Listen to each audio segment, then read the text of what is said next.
अतहर जे पाछे में वेही पांजे अंदर के ठारे अचामा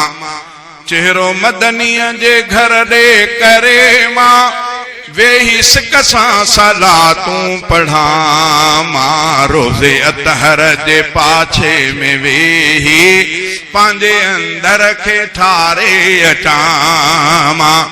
पैरा खिदमत में हाजिर मां थींदुसि सुर्की सिक सां सलामी भरींदुसि आडो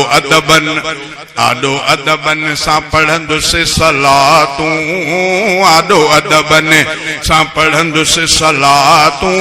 चाहो अहिड़ो थो दिल में रखां मां चेहरो मदनीअ जे घर दे करे मां वेही सिक सां सलातूं पढ़ां मां रोज़े अतहर जे पाछे में वेही पांजे अंदर के ठारे अचां मां मुस्तफा जे अंगण में कशिश आ आशिकन जी लगल हूंदी रश आ मुस्तफा जे अंगण में कशिश आ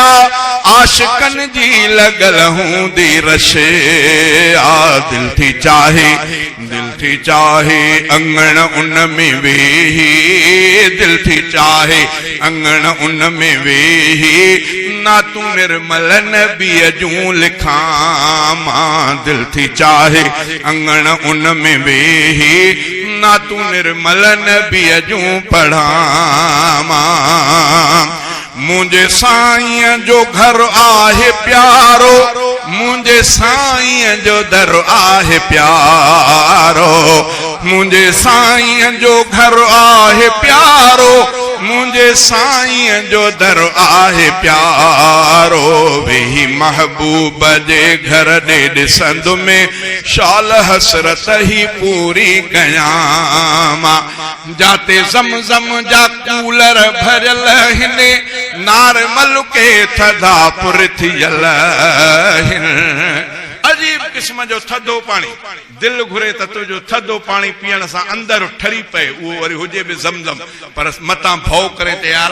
मतां मौसम जे करे ज़ुकाम थी पवे त वरी नॉर्मल कूलर बि कयो आहे वरी उन में गॾाए करे पानी पी गॾाए करे न पीए त सफ़ा ताज़ो पी तुंहिंजी दिल घुरे ज़मज़म सां ईअं ढव कर पंहिंजे मथे ते हार पंहिंजे दिल ते हार पंहिंजे अखियुनि खे ज़मज़म सां ठार चई जाते ज़मज़म जा कूलर भरियल हिने नार मलुके थधा पुर थियल हिन प्यास ज़मज़म पीअण जी घणी आ पहुची ज़मज़म खे ढव ते पियां मां प्यास ज़मज़म पीअण जी घणी आ पहुची ज़मज़म खे ढव ते पियां मां रब साईं जे शहज़ादा चाहियो